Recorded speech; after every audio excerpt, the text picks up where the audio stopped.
Hey coaches, I wanted to talk to you guys about my 0-8 season and how I believe that made me a better coach. So, just a little bit of a background here. Um, I have played football ever since I was 7 years old, and in where I grew up in Central Virginia, it was a rural area, and if you were a boy, you played sports, and there were three major sports that you played: football, baseball, and basketball. Wrestling was also huge, but that wasn't until you got to middle school. And so I played football, baseball, and basketball. Um, and I played all of those sports until I got to high school, and then I focused mainly on football. And I did some track as well. I wrestled one year, but I broke my leg. Not getting into that story. Um, and so I didn't fall in love with football until maybe my junior year of high school. I played for the most part, for most of my playing days, I played because I thought my family wanted me to play. Um, but then I actually found the motivation. I fell in love with the game. I started to fall in love with the strategies of the game. And then I went to college, and I played Division III football at Bridgewater College in Virginia. Um, I only was only on the team for 2 years because I had a serious injury my senior year of high school, and that prevented me from really coming back. It just kept nagging me, and so my playing days were limited. Um, and so after that, I graduated with an undergraduate degree. I went on to grad school, and then I had my master's degree. I came back home to Northern Virginia, which is my new home now with my wife. And I immediately found a coaching job as an assistant coach at a local high school, a small local high school.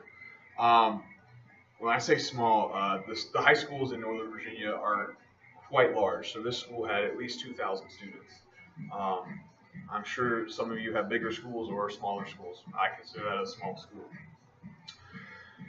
And they just got a new head coach. He came in from Kentucky, very successful where he was in Kentucky. And he wanted to run a triple option. He was pure traditional triple option, just like they run at Army and Navy.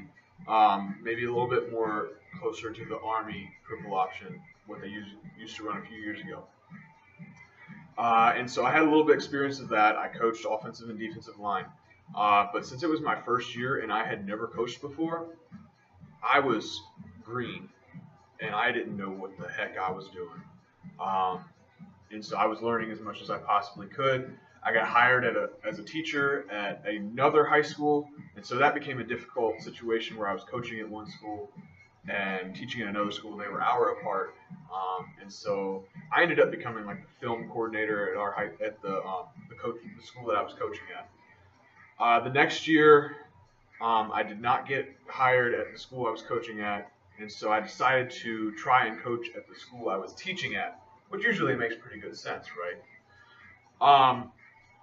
Well, a little bit of background about our school. We're 6A high school in Northern Virginia, and we have about 2,500 kids at our school, give or take a few hundred every year. But for reasons that we cannot control as coaches, we have had low turnout for the football program, mainly because many of the students we have at our school are not interested in American football. Most of them are interested in soccer. So 2,500 kids, and we struggle to get 30 to show up for a varsity football program. And so the kids we do get to come in, they're not disciplined. And it's mainly, a lot of it comes from they keep hearing this school is bad. Okay, and so a lot of the kids will transfer out of our high school because of this false perception. Okay, it's not nearly as bad as people say it is. They transfer out, they go to other high schools, and the other high schools have all the success. So just our varsity program has had 2 wins in the last 3 seasons. Just let that sink in. Varsity football has had 2 wins in the last 3 seasons. Okay.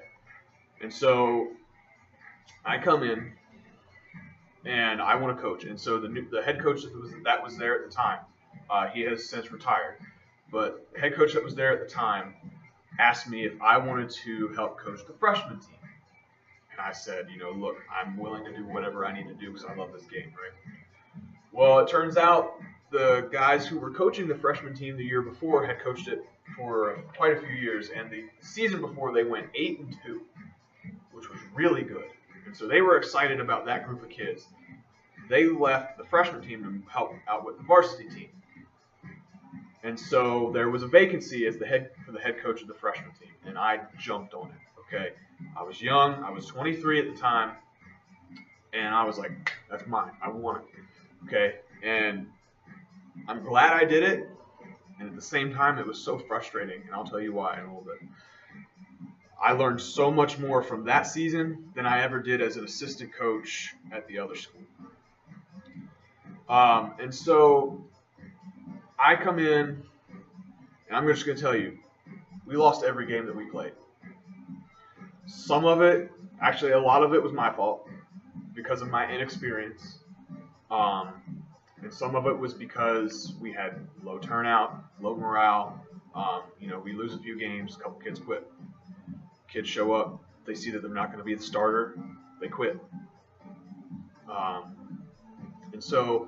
But I just want to talk about a couple things first. So even though we lost every game, I really believe that season made me a better coach.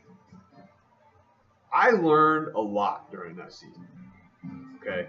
And I am so glad that I took the reins and I tried to be the head coach. Even though we lost every game, I'm so glad I did it because I believe I learned more from doing that than I would have from being just an assistant coach. So some of the things that I learned from that 0-8 season. First of all, never ever assume a player's IQ, football IQ, okay? So just because a kid watches the NFL, just because they play Madden all the time, that does not mean they understand football, okay? That was a mistake that I made. I assumed that they understood everything I was talking about when I was trying to teach them the offense, the defense, special teams, okay? I assumed they understood. And we had a team where 50% of the kids had never played organized football before, American football. They had never played it, okay? So that's a little bit of background. Also, stick to your guns. I'm talking about like offense and defense, the schemes. A mistake that I made was if something didn't work one week, I tried to put in something new the next week. Okay, inexperience on my part. I needed to stick with my guns, my offensive guns. Okay, always have a plan. I didn't have a plan for everything that could have possibly happened. One story was I had a parent show up who was mad because their kid got one play in during a game, and we were close. And this kid was a third stringer. We were close in that game. We were trying to win that game, and he got one play in, and we got scored on. I'll tell you the story in more detail later. We got scored on because of that kid. The parent was mad that I took him out and didn't put him back in. So I never had a plan for that, and that was kind of an awkward situation on my part. Also, one that is really important, you are not a player's best friend as a coach. Do not worry about being their best friend. Do not worry about being liked. I did. That was a problem. And my kids ran all over me that season. They were undisciplined, and they ran all over me because they thought I was their best friend. So there are just a few things that I learned during that 0-8 season.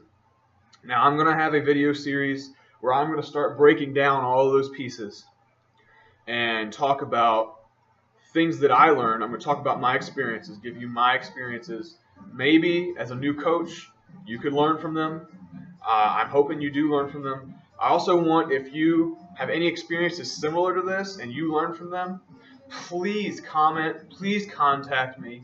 I love talking ball, and I love hearing about everybody else's experience, okay? And so If you have any comments, any questions, please comment below.